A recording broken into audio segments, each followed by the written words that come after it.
So I'm busy working on a game right now, and I wanted to do a quick mountain effect like this. So that's what I rendered out. I've done a bit more with shaders and whatever else, but if I show you the basic technique, then you can decide if it's useful for you or not. So this is basically how I rendered things out. And I'll show you from the beginning how I did it. And then this might work for you for similar depth-based sort of parallaxy backgrounds where you want to render things out in multiple layers and want to just a quick sort of stylized low poly sort of mountain range thing. So we go ahead and start a new project, and first of all I'll just quickly set up the cameras. 90 0 right. So the basic setup is, so you have your camera here, you're looking upwards at a mountain range, and then what we do is build several sort of layers of mountain levels, like so. And the fall off from this light, because it's the inverse square law, every subsequent mountain range is slightly less bright as it stepped back from the camera. So what you get is this, go back to the game, you get this nice effect where you can see the close mountains are well lit, and then as it goes back, all we have is the silhouette from the zenithal highlight. So it's quite easy to make this, and I'll show you if I just delete these grease pencil lines, if I don't even know how to delete them. So what I'm doing here is just a really rough approximation of the shape I'm going for, because this is going to be overwritten in the next step with a remesh modifier. So this bit isn't super important.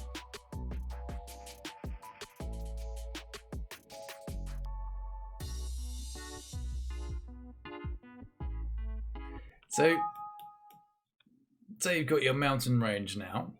So add this modifier remesh. So we can do voxel, which gives you these cubies.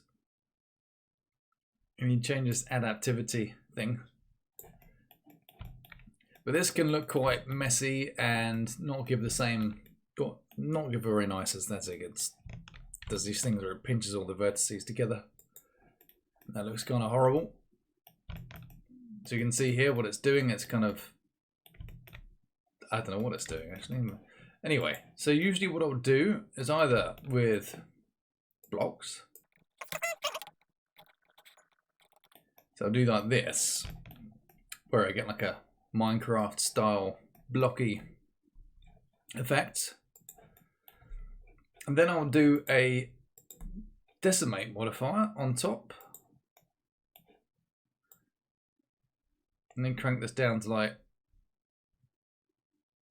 0.05.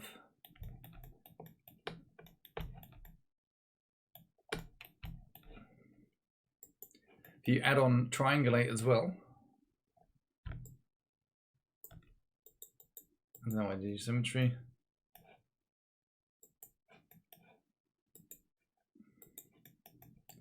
Collapse is just like, I guess, merging vertices by distance. But yeah, and something you can do, you can go back and edit the original geometry to then add more sort of more stuff in.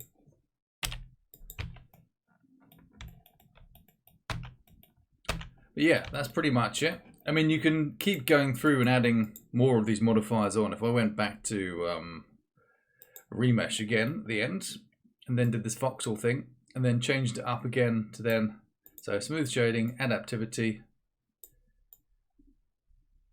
Let's turn it off. So actually, what do I want? Let's just change the voxel size.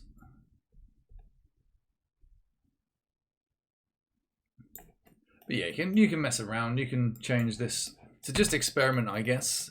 Anyway, so we've got our basic rock face. So we're just going to do that lighting. So for each, let's just change the shading. Right, so let's just make it dark blue to get rid of the, make the roughness, reduce the specular. Make this a grey, a greyish blue, I think. Like so. Right. And I'll make this light radius 2, so it's more, what that does, if you change the size of the light, that makes it slightly more diffuse. It's a bit like using a softbox, I guess. So there we go, we've got our mountain range. I'm just going to scale that down a little bit.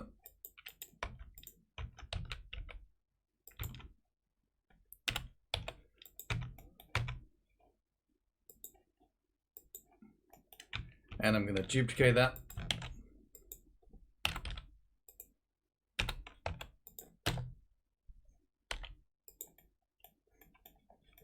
If I move this up a bit, G, Z. So ideally you want this first light at the same level, roughly, as your camera, so you don't see shadows on the mountains.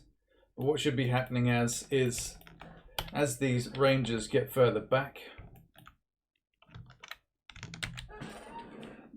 they should be less illuminated.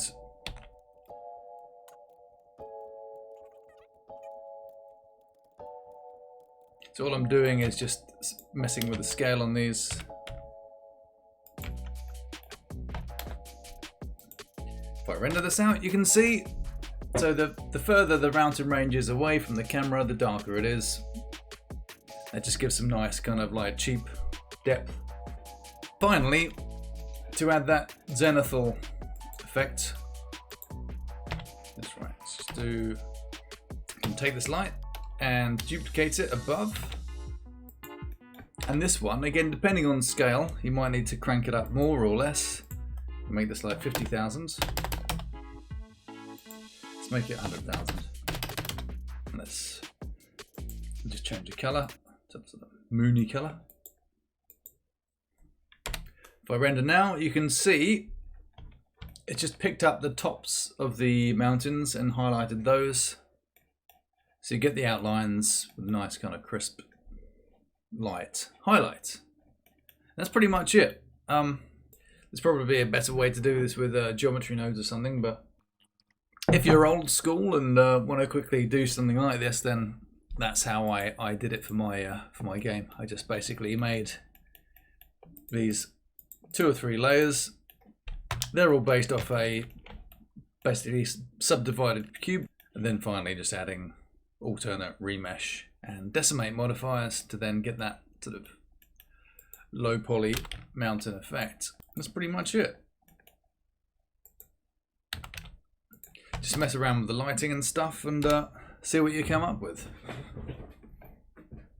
But definitely for things like you know, platformers and whatever else where you want to you know, you can render these out as layers. So if I just select hide these, right, so from the renders you can render out a layer at a time and then use that in your game.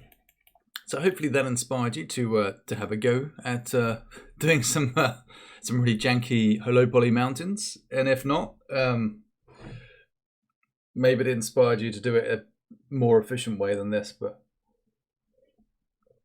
that's how I've done it for my game. So see you next time, I guess.